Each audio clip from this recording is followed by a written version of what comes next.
Opposition हंगामा करता है और उसके बाद वॉकआउट करता है और इस दौरान हुकूमत बिल रखती है और उसको वॉइस वोट से पास करा लेती है खाली सदन में। 310 के करीब कवानीन इस तरीके से इतने खतरनाक, ट्रिपल तलाक, सीएए, कश्मीर का बिल, बार्बर्स का बिल, ये बिल और ऐसे और बहुत सारे बिल।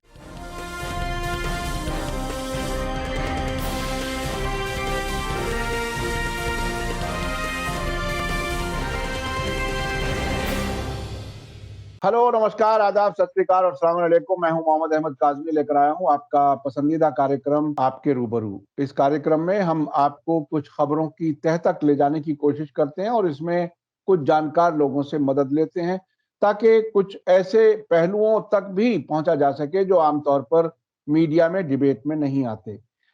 पार्लियामेंट में जो कुछ हो रहा है वो आपके सामने है। अपोजिशन के एमपीज को सस्पेंड कर दिया गया पूरे सेशन के लिए, जहां से आवाजें उठ सकती थी, और उसके बाद कानून अपनी मर्जी से जैसे चाह रहे हैं वैसे ला रहे हैं और कोई डिबेट नहीं हो रहा है। इन्हीं कानूनों में से एक जो अभी ताजा कानून पास किया गया है पार्लियामेंट में, वो है इलेक्शन लॉज अमेंडमेंट बिल 2021। वो बहुत ही अहम है क्योंकि अभी आने वाले कुछ इलेक्शंस भी हैं। उसके अलावा ये देश के हर नागरिक से ताल्लुक रखने वाला कानून है। इस पर बात करने के लिए मेरे साथ आज हैं डॉक्टर तस्नीम रहमानी साहब, जो प्रेसिडेंट हैं Muslim political council of India के, और अब से पहले वो रह चुके हैं national general secretary SDPI. Doctor Tasneem Rahmani साहब, वेलकम है आपका मीडिया स्टार वर्ल्ड को आपने वक्त किया, बहुत बहुत शुक्रिया। आप ये बताइए कि ये कानून किस तरह से पास हुआ और इसमें सबसे ज्यादा एतराज किस नुक्ते पर हो रहा है, जिसमें कि हर इंसान अपने आप को कहीं ना कहीं शायद ठगा हुआ सा महसूस कर रहा है। देखिए, ये bill new election laws amendment bill 2021 था जो कल लोकसभा में पेश हुआ और इस पहले से इसका कोई नोटिस नहीं था। अचानक पेश किया और अपोजिशन, जब ये बिल पेश हो रहा था तो अपोजिशन ने इस पे ऐतराज किया और कहा कि इस पे बहस होनी चाहिए या इससे पहले इसे स्टैंडिंग कमेटी में भेजा जाए। लेकिन हुकूमत ने बिल्कुल नहीं सुना और सिर्फ पेश करने के 20 मिनट के अंदर अंदर ये बिल पास हो गया। ये बहुत अहम बात थी। इसमें 4 नुकात अहम थे इस बिल में। उसमें से 3 तो रस्मी किस्म के थे जिन्हें पास हो ही जाना चाहिए था। लेकिन जो चौथा पॉइंट था वो डिबेटेबल है कि आधार कार्ड को इलेक्शन वोटर कार्ड से जोड़ा जाएगा अब। और उसमें कहा गया कि ये वॉलंटरी होगा, अगर कोई चाहे तो जुड़वा ले, ना चाहे तो अपना आधार कार्ड ना दे। लेकिन जो आधार कार्ड को रिफ्यूज करेगा लिंक कराने से, उसके लिए ये लाजमी होगा कि वो ये वजह बताए कि वो क्यों लिंक नहीं करवा रहा। जाहिर है कि इस वक्त मुल्क में 100 करोड़ के करीब वोटर हैं। अब 100 करोड़ वोटर्स में आप जानते हैं हमारा लिटरेसी रेट कितना है और गांव का वोटर और शहर का वोटर कितना है। तो एक अफसर की सूरत देखते हैं तो फिर उनको लगता है कि सब कुछ लाजमी है, बताना ही है। और अफसर भी इस अंदाज से बिहेव करते हैं कि वो जो ये वॉलंटरी वाली फिक्र है वो बताएंगे ही नहीं और कहेंगे नहीं साहब आप अपना आधार दीजिए, वो लाजमी है।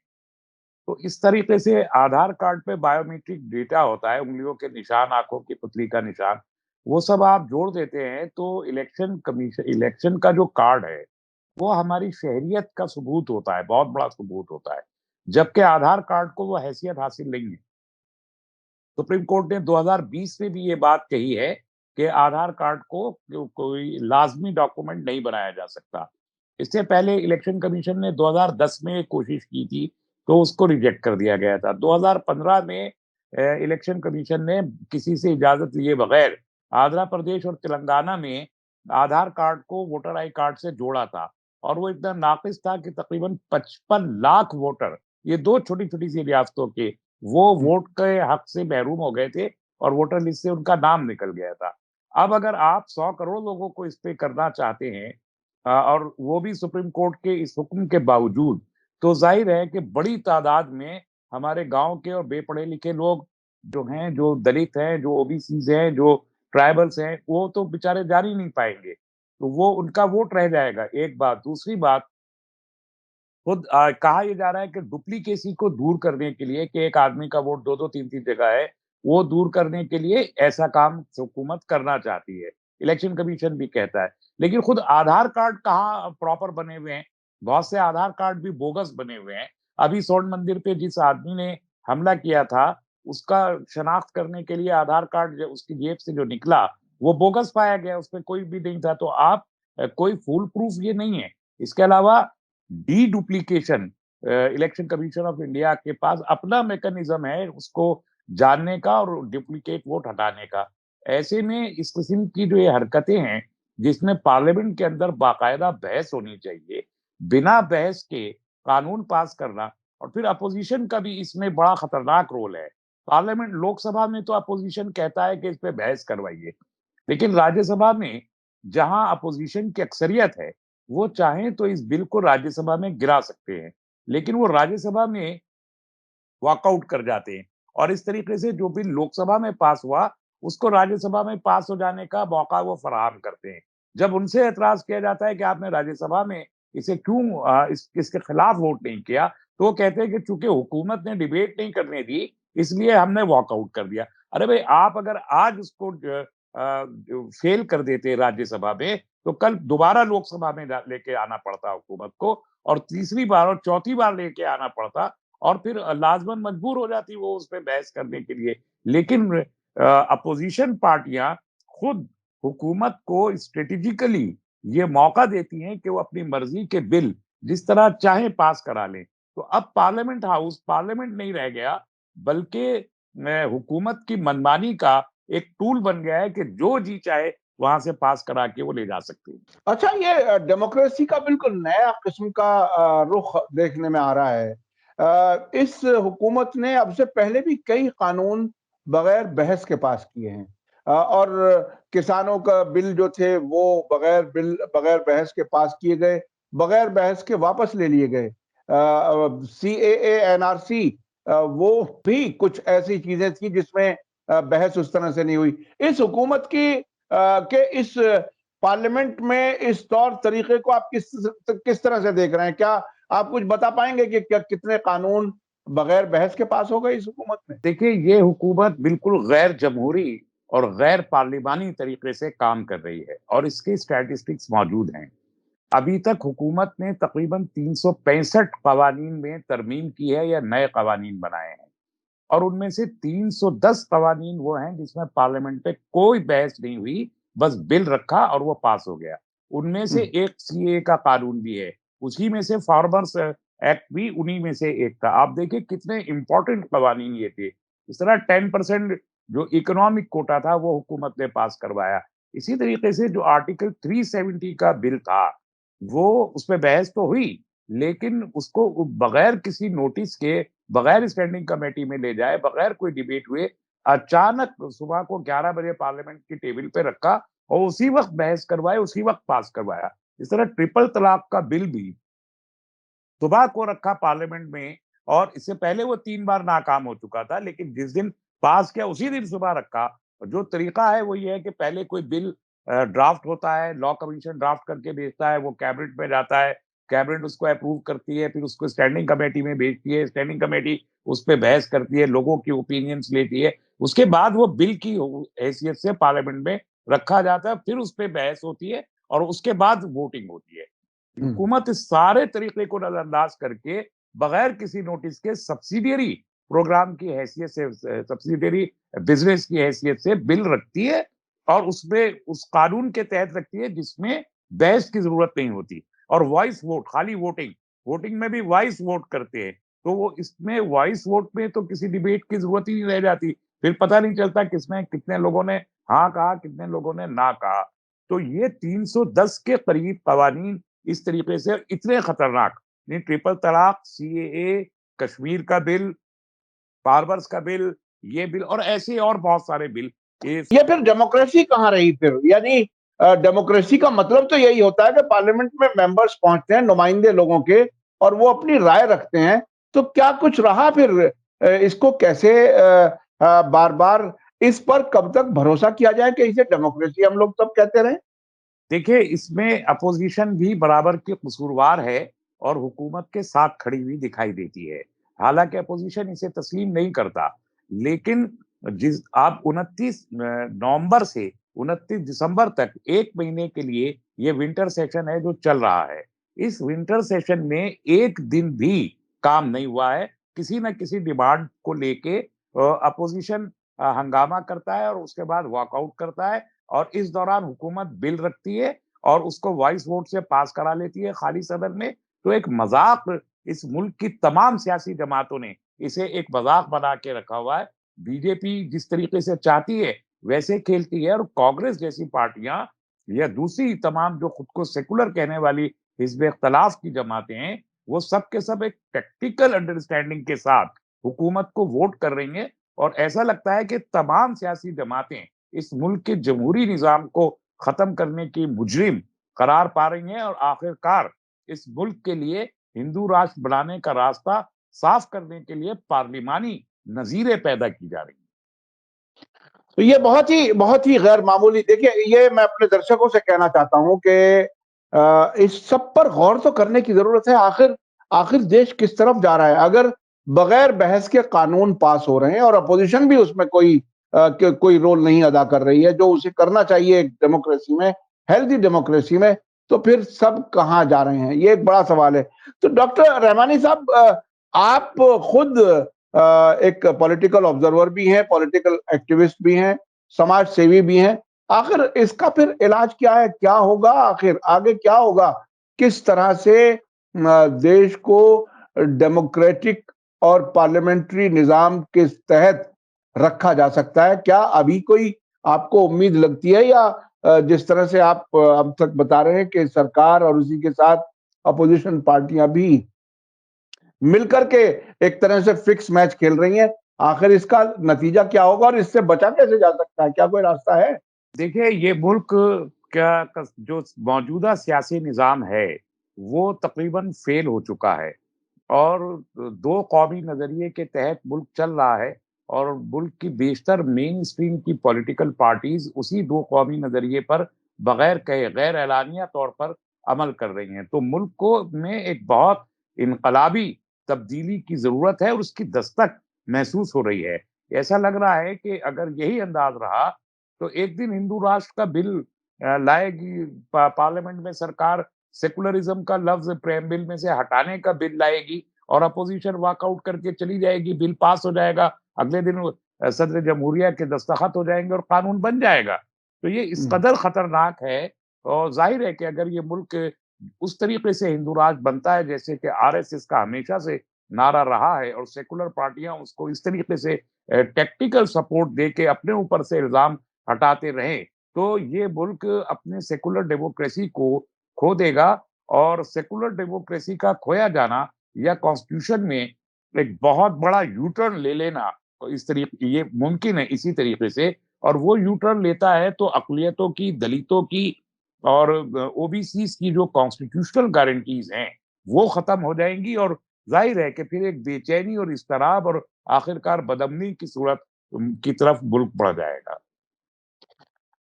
तो बहरहाल अब इसमें आप उन लोगों को जो समाज को इन्फ्लुएंस करते हैं, जो कहीं न कहीं लोगों की आँखें खोलने का कुछ काम कर सकते हैं।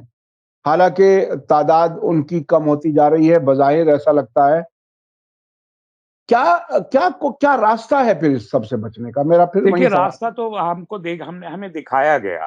हुँ, सीएए का मूवमेंट उठा बिल्कुल पुरअमन तरीके से और जमहूरी तरीके से, और वो 3 महीने जारी रहा। अगर कोरोना खत्म नहीं होता तो वो भी कोरोना नहीं आता, तो वो मूवमेंट जारी रहता साल 2 साल, और उसका नतीजा सिर्फ इतने का कि 3 महीने लोग बैठे सड़क पे, खुसूसन खवातीन। हमने ये देखा कि सीएए के खिलाफ जो मूवमेंट था वो इस मानों में कामयाब हुआ कि सरकार आज तक कानून पास हो जाने के बावजूद उसके रूल्स फ्रेम नहीं कर सकी, और रूल्स फ्रेम ना होने की वजह से उस पे इम्प्लीमेंटेशन, उस पे अमल दरामद आज तक मुमकिन नहीं हुआ। इस तरह किसान जब फार्मर्स बिल के बारे में, यही अपोजिशन की टैक्टिक थी, वॉइस वोट से पास हुआ था फार्मर्स बिल, और अपोजिशन में वॉकआउट हुआ था और उसमें फार्मर बिल दोनों जगह पास हो गया, के एक्ट बन गया था। लेकिन 1 साल किसान सड़क पे बैठे रहे, फिर आखिरकार वजीर आजम को माफी मांगनी पड़ी और पार्लियामेंट में उसी वॉइस वोट के जरिए इसे वापस लेना पड़ा। तो ये एक डेमोक्रेसी की अभी एक गुंजाइश मौजूद है। बहुत सारे कवानीन हैं जिनको पार्लियामेंट में पास हो जाने के बाद चैलेंज किया गया सुप्रीम कोर्ट में। जैसे ये भी शायद सुप्रीम कोर्ट में आज का बिल भी जाएगा चैलेंज होके। तो सुप्रीम कोर्ट ने उन पर अमल दरामद पे किसी पे रोक लगा दी है, किसी पे नहीं लगाई है, लेकिन वो सब जुडिस हो गए हैं सारे के सारे कवानीन। तो 2 तरीके हैं, एक तो ये कि जो बहुत ही ज्यादा आवाम को इफेक्ट करने वाले कवानीन सरकार बना रही है, उनके खिलाफ सिविल सोसाइटी आम तौर पे सड़क पे रहे और पुरअमन जमहूरी एहतजाज करती रहे लगातार उस वक्त तक जब तक कि वो कानून वापस ना हो। और दूसरा ये है कि ऐसे हर कानून को सिविल सोसाइटी के जो जिम्मेदारान हैं वो अदालतों में चैलेंज करते रहें ताकि एक न एक दिन उन पे अदालतें सुनवाई करें और उन बिल्स को सेट असाइड करें। अच्छा, आखिर में मैं आपसे पूछना चाहूंगा, ये सीएए वाले प्रोटेस्ट का आपने जिक्र किया, किसानों की कामयाबी के बाद क्या ये प्रोटेस्ट फिर से शुरू होगा या होना चाहिए, या आपको इसमें क्या लगता है? मैं थोड़ी सी ओपिनियन लेना चाहता हूं ताकि ये भी एक सवाल लोगों के बीच में डिबेट हो रहा है। आपकी क्या राय है इसमें? देखिए, सीएए को मैंने कहा कि अभी तक हुकूमत रूल्स फ्रेम नहीं कर पाई, इसलिए वो इम्प्लीमेंट नहीं हो पाया। तो अगर हुकूमत रूल्स फ्रेम करने जाती है तो इसका मतलब ये होगा कि वो अभी से इम्प्लीमेंट करने की डायरेक्शन में जा रही है। वो मौका होगा, उस वक्त ये मौका होगा कि इस मूवमेंट को फिर खड़ा किया जाए और लोग बड़ी तादाद में उसी तरह सड़कों पे आके खामोश एहतजाज करना शुरू करें। लेकिन हुकूमत ऐसा इसलिए नहीं कर सकती कि ये मूवमेंट सिर्फ पूरे मुल्क का मूवमेंट नहीं है, पूरे मुल्क का मसला नहीं है। ये नॉर्थ ईस्ट का मसला, खुसूसन आसाम का मसला है, जहां 28 लाख गैर मुस्लिम बंगाली स्पीकिंग लोगों को हुकूमत शहरियत देना चाहती थी और 19 लाख गैर मुस्लिम 19 लाख मुसलमान बंगालियों को वहां पर नहीं देना चाहती। तो 43 लाख वहां पर बंगाली स्पीकिंग लोग हैं और इस वजह से जो लोकल आसामी लोग हैं वहां, वो ये चाहते हैं कि यहाँ किसी भी मुसलमान या गैर मुस्लिम बंगाली स्पीकिंग को शहरियत उस तरीके से खुले बंधु न दी जाए। इसकी वजह से आसाम की जो मुकामी आबादियां हैं और जो नॉर्थ ईस्ट की मुकामी दूसरी इंडिजिनस ट्राइब्स हैं, वो इसके खिलाफ खड़े हो जाते हैं और बहुत ही वायलेंट मूवमेंट वो चलाते हैं, जिसे यहाँ ये नेशनल मीडिया उसको दिखाता नहीं है। लेकिन बेचैनी वहां है और अगर हुकूमत ने जबरदस्ती इसको इम्प्लीमेंट करने की कोशिश की तो नॉर्थ ईस्ट की 7 रियासतें हिंदुस्तान के हाथों से ना निकल जाएं, इसका बहुत बड़ा खदशा है। क्योंकि वहां वायलेंट मूवमेंट चल रहे हैं और वो वायलेंट मूवमेंट गैर मुल्की हमारे मुखालिफ हुकूमतों के जरिए से चलाए जा रहे हैं और हुकूमत जानती है इस बात को। और ये वजह है जो हुकूमत के ऊपर बहुत बड़ा डिटेरेंट है ये कि उसके ऊपर रोक है कि वो ये कानून बनाने से डरती है। ये एक बड़ी वजह है। तो बहरहाल अगर हुकूमत कभी जुर्रत कर भी ले इसकी कि वो बड़े आसानी से इसके रूल्स को बना के और उसे इम्प्लीमेंट करे, तब फिर उस पर प्रोटेस्ट वहां से तो उठे ही उठेगा, यहाँ से भी वो प्रोटेस्ट उठना चाहिए। लेकिन अभी आज के वक्त में इसे उठाना बेसूद साबित हो सकता है। बहुत बहुत शुक्रिया जनाब डॉक्टर तस्लीम रहमानी साहब, आपने मीडिया स्टार वर्ल्ड को वक्त दिया। आपने जो खास बात कही, जो मैं समझता हूं पूरे देश को और दुनिया भर में जो भारत के लोग हैं उन सबको गौर करने की जरूरत है और अपने अपने तरीके से उस पर कुछ ना कुछ करने की जरूरत है, वो ये कि डेमोक्रेसी खतरे में। डेमोक्रेसी में रूलिंग पार्टी जो कुछ कर रही है वो तो कर ही रही है, आपके मुताबिक अपोजिशन भी उनके साथ मिल जाती है। अगर ऐसे ही हालात रहे तो एक दिन हिंदू राष्ट्र का कानून भी पास कर दिया जाएगा और अपोजिशन वॉकआउट करके चली जाएगी। अगर ऐसा हुआ तो पूरे मुल्क में बेचैनी के आसार बढ़ेंगे, हालात बदलेंगे। हमें उम्मीद है कि देश उस तरफ ना जाए, डेमोक्रेसी बाकी रहे और वो तानाशाही की बात जिस तरह से महसूस की जा रही है वो किसी ना किसी हद तक वो लोग भी गौर करें, सोचें कि आखिर जिस सिस्टम से वो जीत करके हुकूमत में आए हैं उसे बाकी रहना चाहिए। ऐसा कुछ करें तो शायद सभी लोग उसके साथ जुड़ जाएं और माने कि हाँ, ये हुकूमत ठीक तरफ जा रही है। बहुत बहुत शुक्रिया तस्लीम रहमानी साहब, आपने हमें वक्त दिया। इसी के साथ मुझे दीजिए इजाजत। शुक्रिया, धन्यवाद। जय भारत, जय हिंद। मीडिया स्टार वर्ल्ड के और वीडियो देखने के लिए हमारे चैनल को सब्सक्राइब करें और सीधे नोटिफिकेशन पाने के लिए बेल आइकन दबाएं। और अगर हमारी खबर सच्ची और अच्छी लगे तो अपने व्हाट्सएप, इंस्टाग्राम, फेसबुक और ट्विटर अकाउंट पर जरूर शेयर करें।